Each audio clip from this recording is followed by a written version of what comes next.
Connecticut's #1 local news. This is Channel 3 Eyewitness News. Good morning, everyone. It is Friday, May 27th. I'm Nicole Nalepa. Grief is now turning to anger in Uvalde, Texas, as questions continue to rise about the timeline of how things happened. And law enforcement's response time is also being questioned to Tuesday's school shooting, which killed 19 children and 2 teachers. Now, law enforcement officials say the 18-year-old gunman was inside the elementary school for at least an hour before an elite Border Patrol team shot and killed him.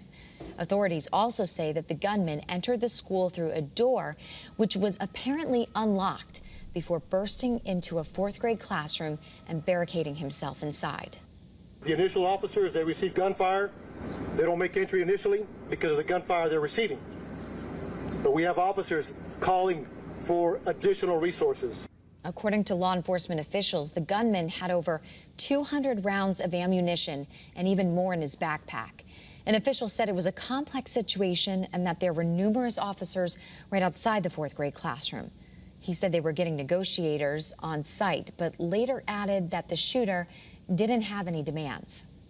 And last night, the Newtown community held a vigil for the victims in Uvalde. But it wasn't just a vigil. It actually morphed into a march for change. Sandy Hook survivors, joined by local community members and lawmakers, stood in solidarity for the victims of yet another elementary school shooting. With candles in hand, they marched down the road to the National Shooting Sports Foundation to send a message. The Newtown Action Alliance is holding another rally next Friday, June 3rd. And turning you now to Hartford, where there's more money to help prevent gun violence in the city. We've learned that $630,000 in federal funding will be going to various organizations, including Hartford Communities That Care, the Hartford Care Response Team, among other initiatives. And this funding is made available from Congress to support crime victims here in our community. What is special about the Love Your Block program is that these projects are conceived of, designed by, proposed by the community. This is for neighbors who just want to make their neighborhood better. The group Hartford Communities That Care actually formed the Hartford Care Response Team back in 2004, and they have provided care to more than 1,800 victims of violence and their families since that time. Lots to talk about in the early warning forecast center, so let's get to it. Our Doppler scans to stay dry. You might encounter a little bit of drizzle out there this morning and some fog for sure. We have reduced visibility pretty much across the state. Even inland Connecticut starting to deal with a little bit of that fog. It's not horrendous, but like Chester is. Goose eggs, 1/4 mile in New Haven, 1/2 mile in Bridgeport, 1/4 mile at the Oxford Airport, and Waterbury, 3 miles in Groton. So it's a little tough out there this morning. Let's take a look at early warning futurecast. Tomorrow's weather today. Mainly cloudy, maybe some intervals of sun during the day today, but it'll be mainly cloudy.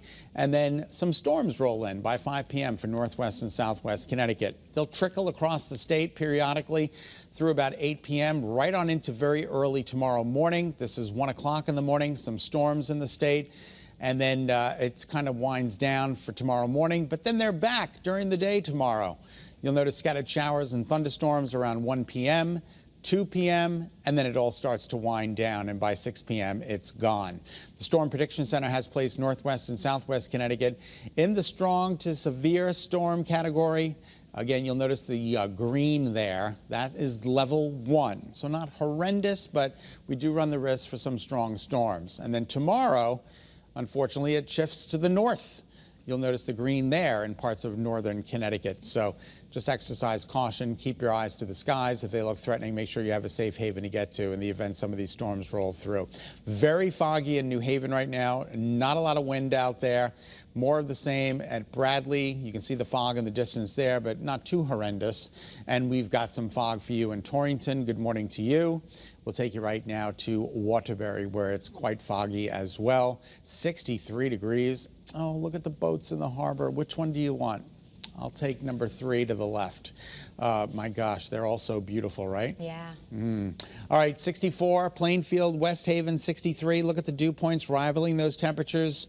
Relative humidity is cranking this morning, close to 100%. There are the temperatures across the board in the mid-60s, 63, 64, 65-degree dew points. That's a little bit uncomfortable. And the relative humidity, again, at 100%. We're up anywhere from 12 to 16 degrees warmer than just 24 hours ago. The winds are out of the south, very light at this point. Temperature trend, there's some partial sunshine, right? We might get to 80. If we do get enough sunshine today, those temperatures might get a little higher than I'm forecasting. You'll notice more of the same. The fog is with us. Those are those fog icons, 8 a.m., 9 a.m. And then we're expecting maybe some partial sunshine with cooler temperatures due to a southerly flow. The water temperature in the sound is about 62 degrees. So let's widen out the shot. I'll show you where all the rain is coming from. Tornado watch box up for portions of our neighbors to the south. Not good. Keep a good thought for those folks. We're just hoping for some, we're not hoping for thunderstorms, but let's just hope that they stay below severe levels. Again, this is the satellite and radar. You can see all of this will clear by 6 p.m. on Saturday. Today's daytime highs climb into the upper 70s, maybe 80 if we get enough sunshine. And then your 7-day forecast includes humid weather today and tomorrow, storms around late this afternoon through this evening, through the day tomorrow. Not going to be in every town, not going to be raining all day long, but we just need to throw that out there that there will be storms around from time to time. Sunday, Monday, Tuesday, Wednesday all look great with hot temperatures. Monday, Tuesday, Wednesday, we could be dealing with a heat wave. 7:06 is now the time. Nicole, we'll send it back to you. All right. Thanks, Scott. So you're talking about the weather this weekend, all the activities that are planned. And if you plan to hit the road later today, you can certainly expect plenty of company. Travel experts are saying that this is going to be the busiest Memorial Day weekend since before the pandemic. We have Channel 3 Eyewitness News reporter Roger Suzanne joining us now live in the early warning weather tracker. Roger, I'm sure the roads have been quiet this morning, but when is that all expected to change? Yes, the morning is the time to travel because, Nicole, as you mentioned, this afternoon, travel experts say is actually going to be the worst time of the entire holiday weekend in terms of traffic this afternoon along with Monday afternoon. So if you've got to hit the road, doing it early is a pretty darn good time to do it. You can see right now we are in beautiful Chester, Connecticut right now as we get on 9 North. And AAA tells us, or 9 South I should say, AAA tells us that they expect about 1.8 million people in New England to travel this holiday weekend, and about 90% of those folks are going to be hitting the road. If that sounds like a lot to you, well, you're darn right it's a lot. They actually say that's the busiest holiday weekend for travel since before the pandemic, which is pretty amazing. So, as you might expect, because of that, AAA crews are already very busy preparing for this weekend, and they expect a really huge surge in service calls between now and Monday. Battery mobile technician Alex Cartagena says he is ready for a chaotic few days. It gets pretty crazy out here for AAA. That's why, for us, we always prepare ahead of time, knowing that these occasions will arise with members driving for the holidays with their families. We prep our gears up ahead of time to make sure that we're all on the road ready for the travels. So again, as you take a live look at 9 South here in the Deep River Chester area, keep in mind the morning's the best time to travel, or on Saturday or Sunday.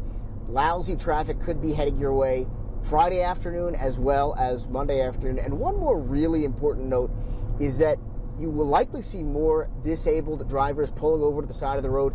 Give emergency responders and tow truck drivers all the space they need. It's the safe thing to do, and it's the responsible thing to do. Make sure everybody stays safe and healthy on this holiday weekend. Reporting live in the early warning weather tracker, I'm Roger Suzanne, Channel 3 Eyewitness News. Good advice, Roger. Thanks. And this weekend marks, of course, as we've been talking about, the unofficial start to summer, which means a lot of boaters are out there. Scott was showing us the iCam. It's expected to be one of the busiest boating weekends out on the water. So Fairfield's Marine Unit says that they are going to be out boarding boats, making sure that boaters have all the safety equipment that they need. So we're talking everything from the right amount of life jackets to working radios, flares, and boaters, don't forget your license and registration. They do ask for that. This is actually National Safety Boating Week, and according to the Coast Guard, 86% of drowning victims in recreational boating accidents were not wearing life jackets. Just last week in Connecticut, there were 2 deaths on the water. The water temperatures are still low 50s, mid 50s, so I recommend wearing them until the water really warms up. The 2 people we lost in the region were due to hypothermia. They had life jackets on board, but they weren't wearing them. They got in the water, they got hypothermic, they lost muscle control. Now, depending on your body weight, when the water is still that cold, as you just heard, you could start to lose muscle control, but you can start to lose it just after 15 minutes in the water. So please, please, please be safe. We want to reiterate, we hope you have a great weekend, and a special thank you to all those who gave the ultimate sacrifice. Remember, that's what Memorial Day is really all about. We'll be providing you with news and weather updates throughout the weekend anytime on that Channel 3 app. If you haven't done so, download it today. Be healthy, stay positive. We'll see you back here on Monday.